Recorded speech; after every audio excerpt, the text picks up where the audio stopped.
شروع اللہ تعالیٰ کے بابرکت اور عظمت والے نام سے جو بڑا مہربان اور نہایت رحم کرنے والا ہے، جو دلوں کو ایمان کی روشنی سے منور کرتا ہے، اور لاتعداد درود و سلام آپ صلی اللہ علیہ وآلہ وسلم اور آپ کی آل پر۔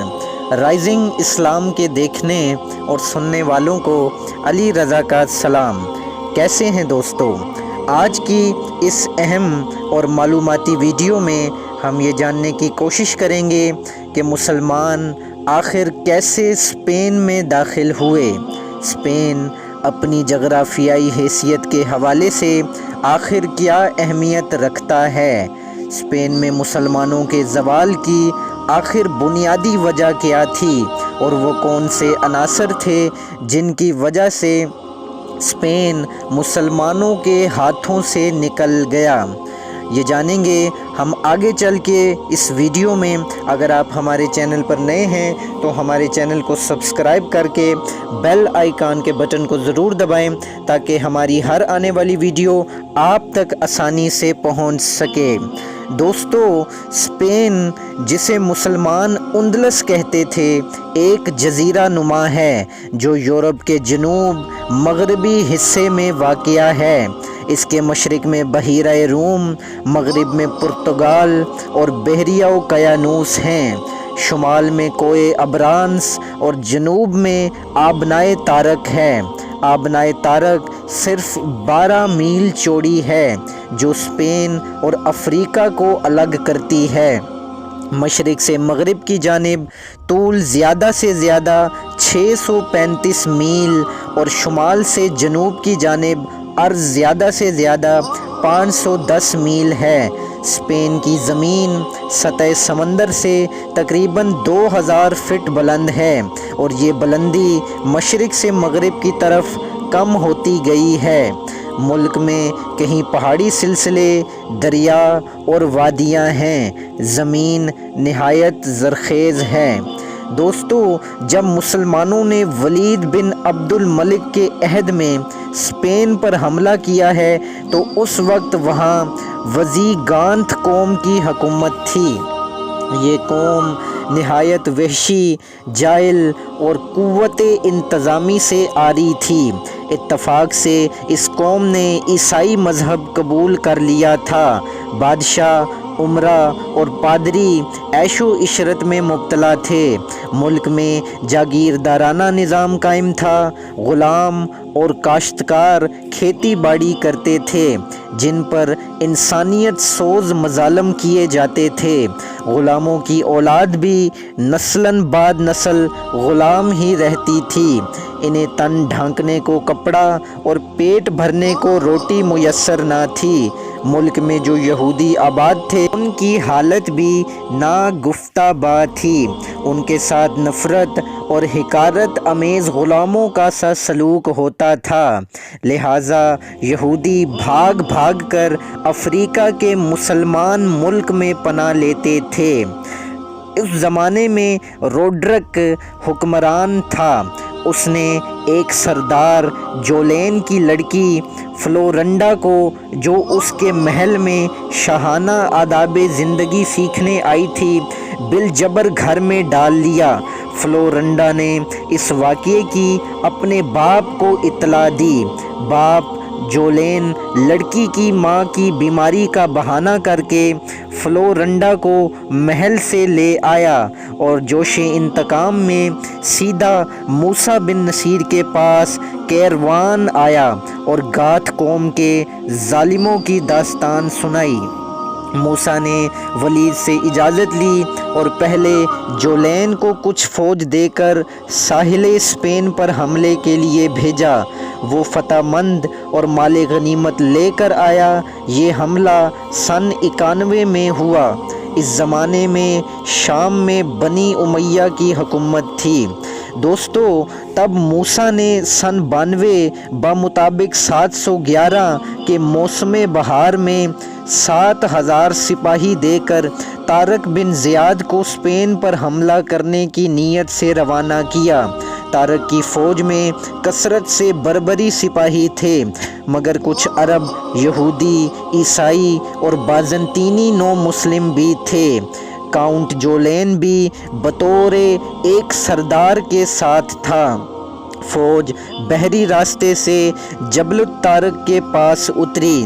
بہادر طارق بن زیاد نے بحری بیڑے کو آگ لگا دی تاکہ کسی کو بھاگے جانے کا خیال ہی پیدا نہ ہو۔ ساحل پر گاتھ فوج کا ایک افسر تھیوڈومر مقابلے پر آیا اور شکست کھا گیا اور روڈرک کو اس واقعے کی اطلاع دی۔ روڈرک اس وقت پمپلونا کی بغاوت کچلنے میں مصروف تھا۔ وہ فوراً واپس آیا اور 1,00,000 فوج تیار کر کے دریائے ڈاڈلیٹ کے قریب خیمہ زن ہو گیا۔ ادھر طارق کو موسیٰ نے 5,000 فوج اور بھیجی۔ اب مسلمان لشکر کی تعداد 12,000 ہو گئی۔ عیسائیوں کا لشکر رات بھر شراب خواری اور بد مستی میں مبتلا رہا اور طارق بن زیاد نماز پڑھتے اور خدا سے دعا کرتے رہے۔ عیسائیوں کو اپنی کثرت تعداد پر ناز تھا۔ غرض صبح کو مقابلہ ہوا۔ مسلمانوں نے نعرہ تکبیر کہہ کر حملہ کیا۔ دشمن نے بھی داد شجاعت دی، مگر جلد ہی گاتھ فوج بھاگ نکلی۔ ہزاروں گاتھ فوجی دریا میں ڈوب گئے۔ شاہ روڈرک بھی بھاگا اور دریا میں ہی ڈوب گیا۔ مسلمانوں نے فتح کے بعد نماز شکرانہ ادا کی۔ پھر طارق بن زیاد کی فوج مختلف سمتوں میں آگے بڑھی۔ خود طارق گاتھ قوم کے دارالحکومت طلیطلہ کی طرف بڑھا اور شہر کا محاصرہ کر لیا۔ گاتھ فوجیوں نے اپنا ہی شہر لوٹ لیا اور پھر بھاگ گئے۔ اہل شہر نے صلح کر لی اور دارالحکومت پر مسلمانوں کا قبضہ ہو گیا۔ دوستو، 93 سن بمطابق 712 میں موسیٰ بھی 10,000 عربی فوج لے کر اسپین میں داخل ہو گیا اور کامرانیوں کے جھنڈے لہرا دیے۔ اشبیلا، ملاغا اور غرناطہ جیسے علاقے فتح کر ڈالے، یہاں تک کہ موسیٰ فتوحات کرتا ہوا جنوبی فرانس میں داخل ہو گیا، مگر سردی کی کثرت سے واپس لوٹ آیا۔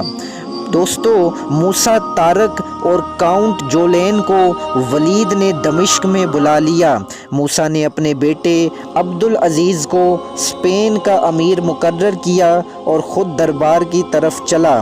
جب موسیٰ ہزاروں ملازموں اور باکثرت مال و دولت اور جواہرات لے کر شام کی طرف جا رہا تھا تو راستے میں ولید کے بھائی سلیمان نے، جو ولی عہد سلطنت تھا، یہ پیام بھیجا کہ ابھی دمشق میں داخل نہ ہو، مگر موسیٰ نے اس حکم کی پرواہ نہ کی۔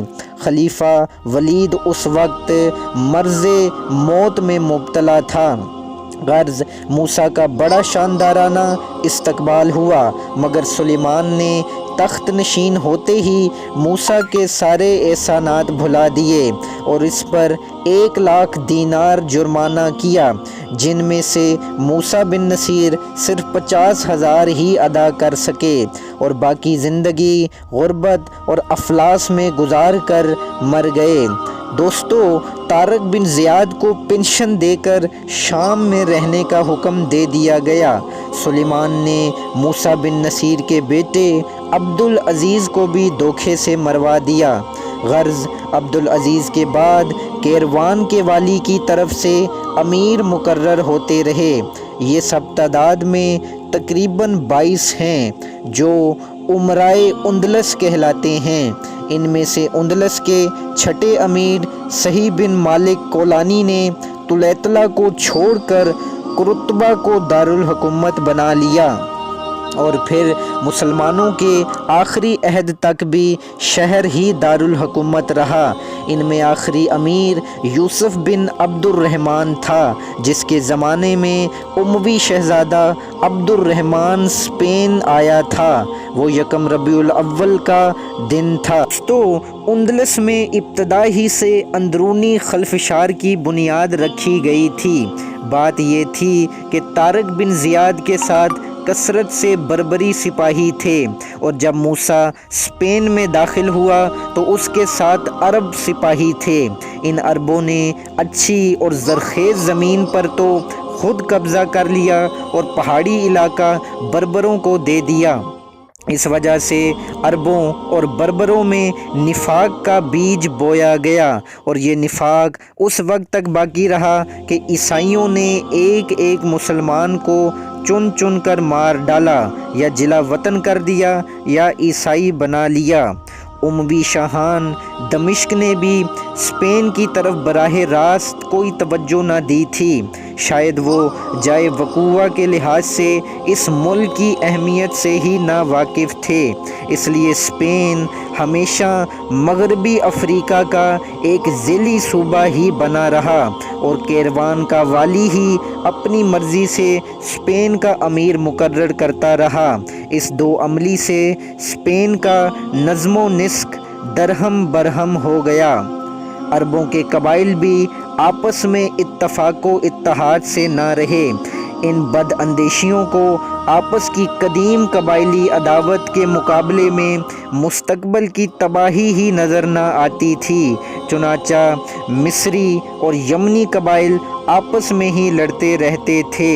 چنانچہ عمرا نے اسپین کے چھوٹے چھوٹے علاقوں میں آزاد حکومتیں قائم کر لی تھیں۔ ان وجوہات کی بنا پر عبد الرحمن نے تھوڑے سے بربروں کی مدد سے پورے اسپین پر قبضہ کر لیا۔ آخر میں اللہ تعالیٰ سے دعا ہے کہ جیسے طارق بن زیاد اور موسیٰ بن نصیر نے آپس میں اتفاق کر کے اسپین کو مسلمانوں کا دارالحکومت بنایا، بالکل ویسے ہی آج کی امت میں بھی اتفاق و اتحاد پیدا کر دے۔ آمین۔